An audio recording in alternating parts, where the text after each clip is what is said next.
आताशा होत आले या पुढे ते ना कधी होणे.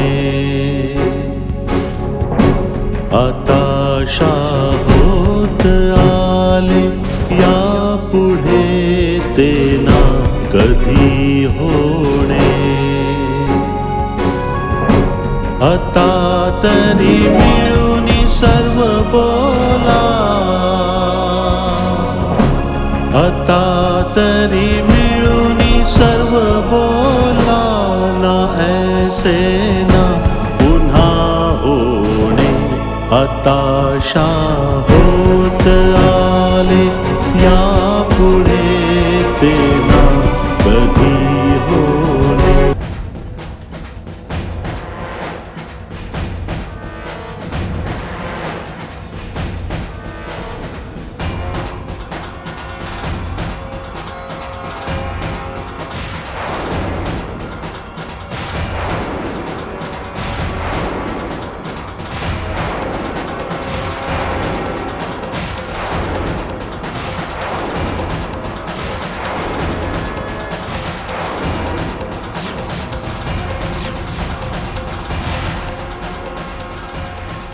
मिळालं उत्तर?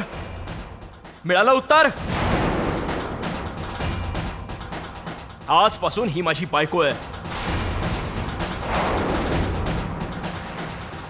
अजून कोणाला काही विचारायचंय? उत्तर हवंय?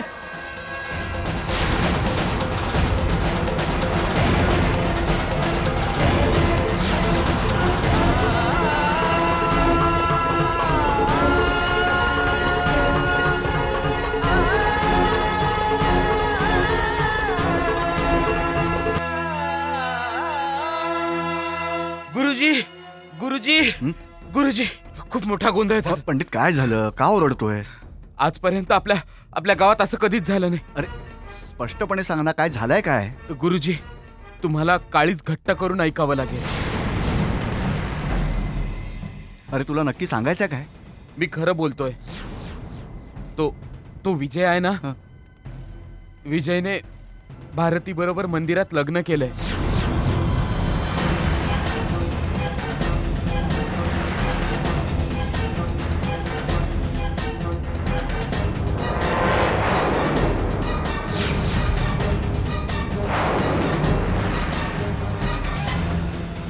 कधी?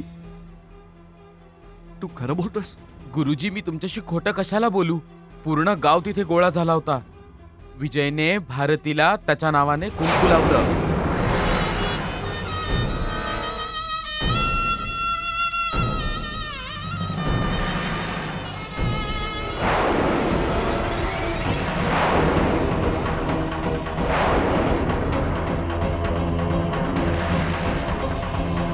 गुरुजी, तुम्ही ठीक आहात ना? चला, मी तुम्हाला घरापर्यंत सोडतो. तुझा मी ठीक आहे.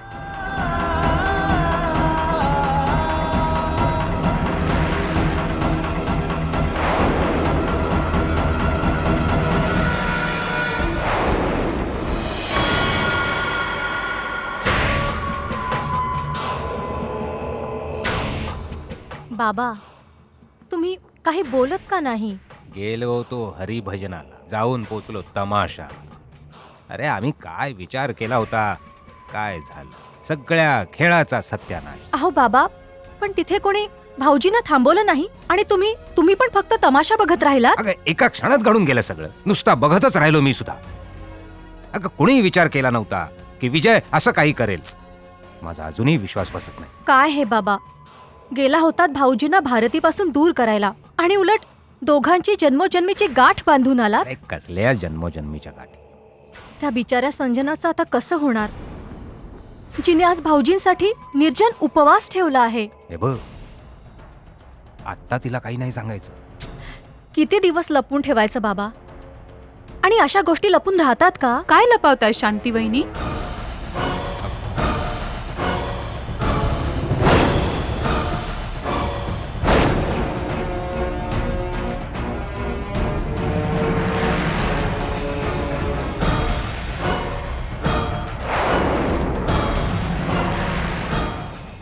काही नाही संजना, ते तर मी बाबांबरोबर थोड्या गप्पा मारत होते. तू जा ना, आपल्या रूम मध्ये जाऊन आराम कर. सकाळपासून तू काही खाल्लं सुद्धा नाहीये ना? हो, लाईफ मध्ये पहिल्यांदाच उपास केलाय. असं वाटतंय जीव जाईल आता माझा. संजना, हे सगळं करायची काय गरज आहे? ही विकीची बायको सुद्धा खूप व्रतवैकल्य करत असते. बाबा, मला एक विश्वास, आधार वाटला म्हणून म्हटलं हे पण करून बघूया. अरे या सगळ्यांनी काही होणार नाहीये. अहो बाबा, तुम्ही तर विजयला घराबाहेर काढून टाकलं. आता त्याला परत घरी आणण्यासाठी मलाच काहीतरी करावं लागेल. काय करणार त्याला परत आणून? हं? काय समजावणार त्याला, ज्याला आपली आई, बाबा, आपलं कुटुंब, त्याची मर्यादा याची काहीच काळजी नाहीये, आणि त्याने तर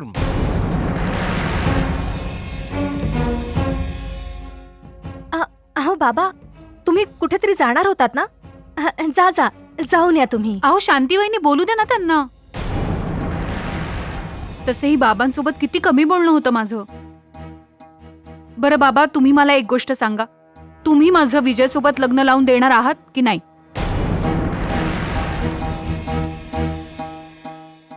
आता काय सांगू तुला, खोटं पण बोलू शकत नाही. अगं, विजयला जिच्याशी लग्न करायचं होतं तिच्याशी केलं.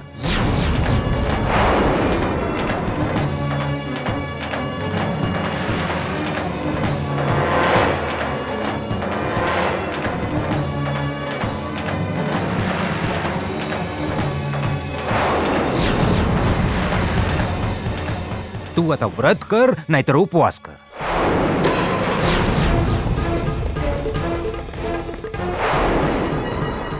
काय?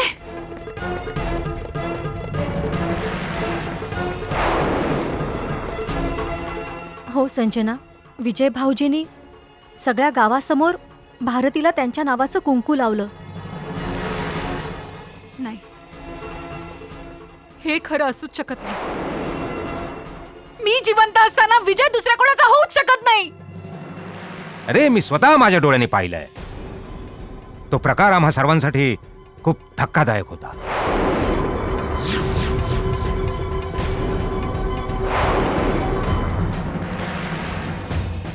जर हे खरं आहे, विजयने भारतीशी लग्न केलंय, तर मग मी जिवंत राहून काय करू?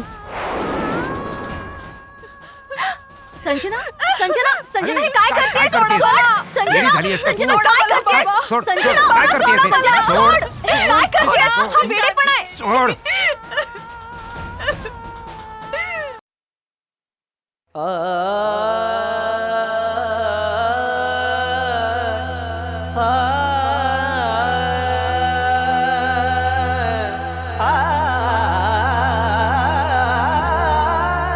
माझा जगावरचा विश्वासच उडालाय. जिला माझी इब्रत समजत होतो, आज तिनेच साऱ्या गावासमोर माझी इब्रत धुळीस मिळवली आहे. दादा, कोणाच्याही कोणत्याही बोलण्यावर आपण विश्वास तर नाही ठेवू शकत ना, की भारतीने लग्न केलंय म्हणून. तारा, कोणी अशी नको ती मस्करी का करेल? त्याने आपल्या डोळ्यांनी पाहिलंय. जर मी मेलो असतो ना, तर बरं झालं असतं.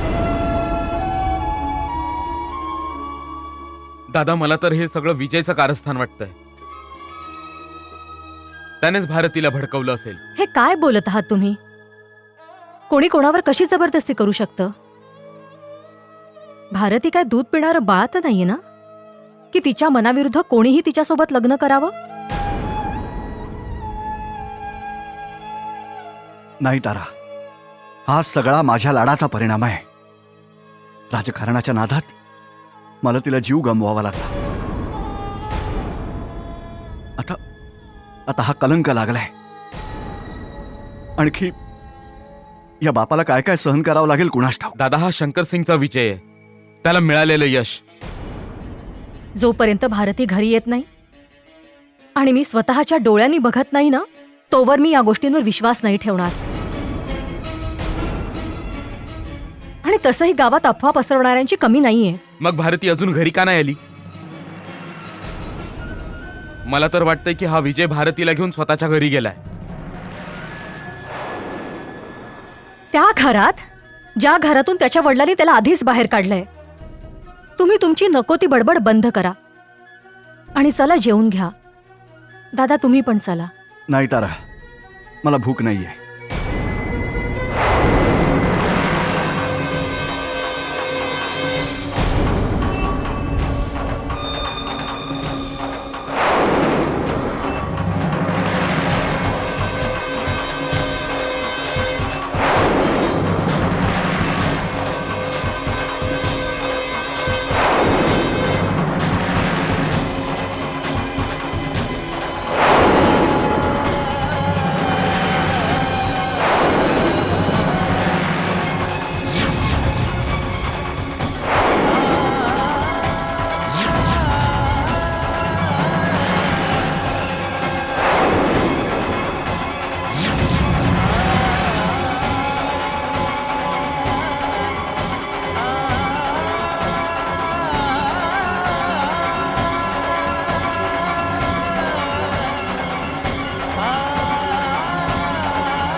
गुरुजी, मला ठाऊक आहे की मी आज पुन्हा तुमच्या मनातून उतरलो आहे. पण सत्य हेच आहे की भारती आजपासून माझी बायको आहे.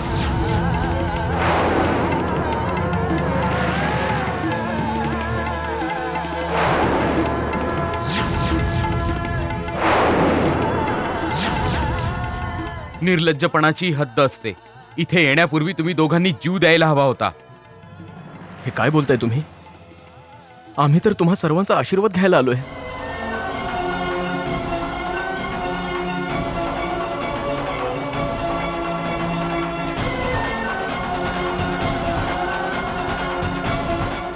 मी तुला आशीर्वाद देऊ शकत नाही.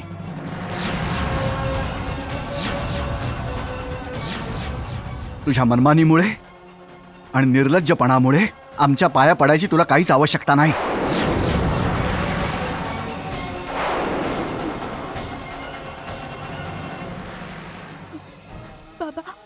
मेले तुझे बाबा, मेले तुझे बाबा. आमच्या पाया पडायची तुला काहीच आवश्यकता नाही. आणि तू सुद्धा.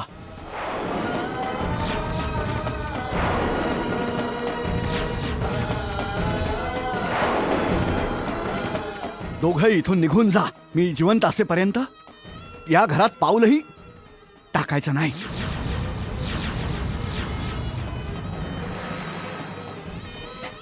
दादा काय बोलताय ते ऐकलं नाही तुम्ही? जाऊ शकता तुम्ही दोघ.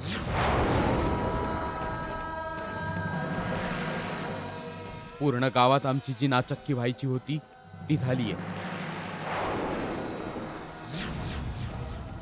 वहिनींचा आत्माही तडफडत असेल. अरे तुम्ही आमचं बोलणं ऐकून तरी घ्या. मला हेच सांगायचं आहे की भारतीचा यात काहीच दोष नाहीये. सारवासारव करायची गरज नाहीये. एक भाऊ जीवाशी खेळतो तर दुसरा भावनांची. खूप समाधान लाभलं असेल ना तुला अहो पण तारा आणि तुझ्या बापाला.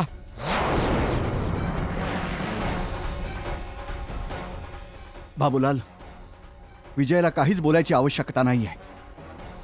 आपलंच नाणं खोटं असेल तर कुणालाच काही बोलायची गरज नाही उरत. मी असा विचार करीन की मला मुलगी झालीच नव्हती.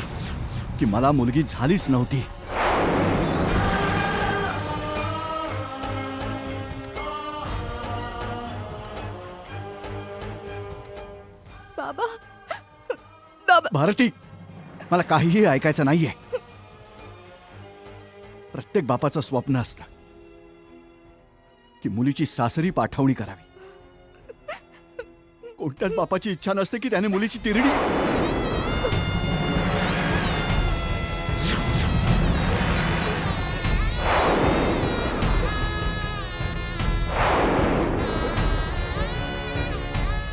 बाबा,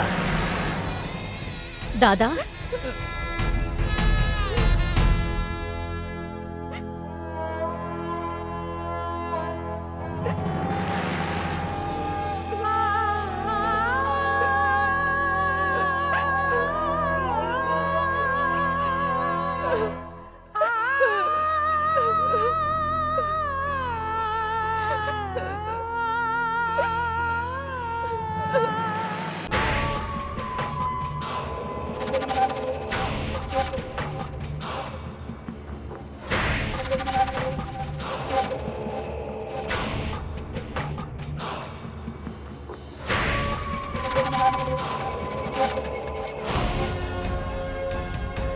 विजयने आज जे काही केलं ते सगळं तुमच्यामुळे. का वाईट वाटतंय?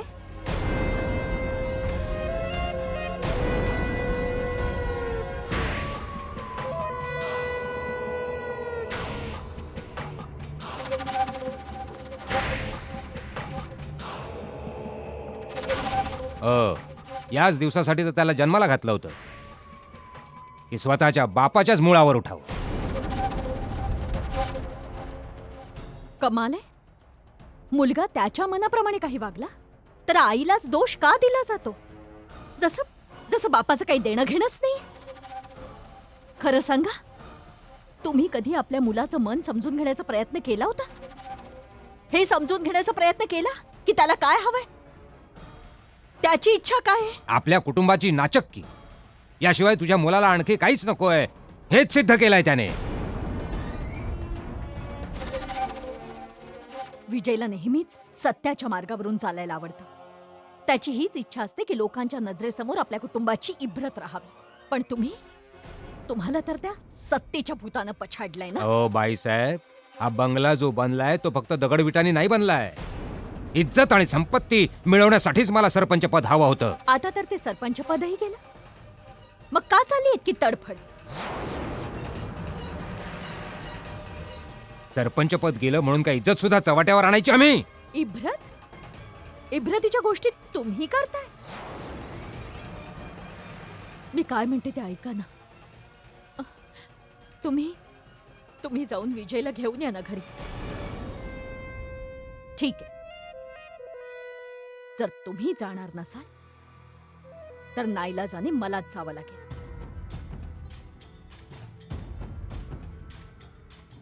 आणि मी सांगून ठेवते, जर मी गेले ना तर मी विजय सोबत माझी सून विजयची बायको भारतीलाही घेऊन येईन.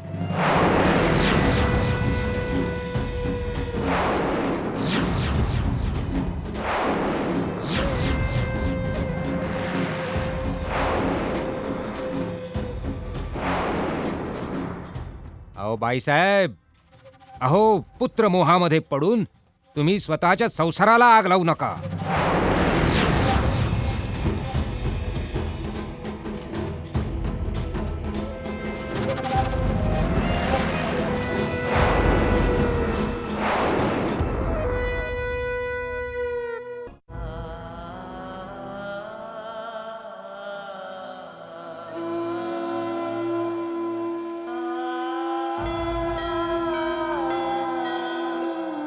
संजना, तू किती वेळ अशी उदास बसून रडत राहणार आहेस?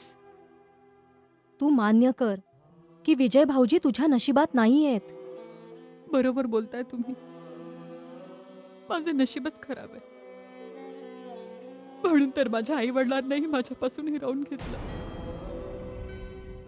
खरं सांगायचं तर आज त्यांची खूप आठवण येते. हे बघ, मी तुझं दुःख समजू शकते, पण अगं तुला धीराने सामोरं जावं लागेल.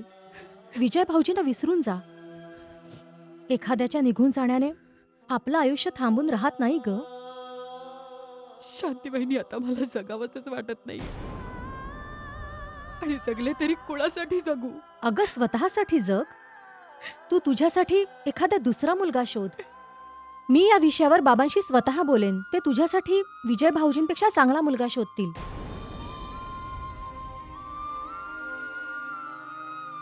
कधी कधी तर असं वाटतं की जाणीवपूर्वक ह्या गोष्टी माझ्यासोबत होत आहेत. जर अंकलनं माहित होतं की विजय त्यांचं काहीही ऐकत नाही, तर मग त्यांनी मला इथे का बोलवलं? आधी चांगली चांगली स्वप्न दाखवली आणि आता सगळी स्वप्न माझ्यापासून हिरावून घेतली. संजना, असं सुद्धा होऊ शकतं ना की जे होतं ते चांगल्यासाठी होतं. कदाचित विजय भाऊजींहूनही चांगला मुलगा तुझ्या नशिबात असेल. आत्तापर्यंत काही झालं नाही तर मग पुढे काय होईल? असं निराश नाही व्हायचं. अगं, आम्ही सर्व आहोत तुझ्या बरोबर. पण विजय तर त्या भारतीचा झाला ना, आणि तुम्ही लोक काहीच करू शकला नाहीत. असं नाहीये ग संजना. बाबा पण खूप तणावात आहेत. त्यांच्या मनात आलं ना तर ते विजय भाऊजींचा गळा पण दाबतील. मनात येऊन काय उपयोग? मला सुद्धा मरायचंय. आत्ता असं वाटतं की मेल्यावरच शांती मिळेल. मला सुद्धा माझ्या आई वडिलांकडे जायचंय. हे बघ संजना, आवर स्वतःला. अगं, आयुष्य कोणत्याही परिस्थितीत जगायला शिकवतच. असं बोलून तू तुझ्या आई वडिलांच्या आत्म्याला त्रास देतेयस. अजून काही नाही. चल चल, जेवून घे बघू. मला भूक नाहीये. अरे, अशी कशी भूक नाही? सकाळपासून तू काही खाल्लं नाहीयेस. चल, मी तुला जेवायला वाढते. प्लीज वहिनी, थोड्या वेळासाठी मला एकटीला राहायचंय. जशी तुझी इच्छा. भूक लागेल तेव्हा नक्की सांग. मी तुझ्यासाठी काहीतरी घेऊन येईन खायला.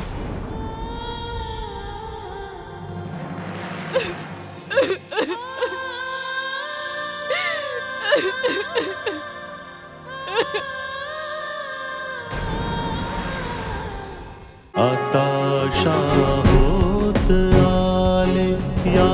पुढे ते ना कधी होणे.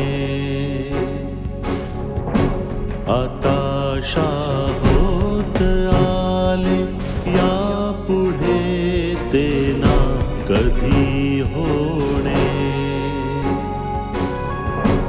आता तरी मिळून सर्व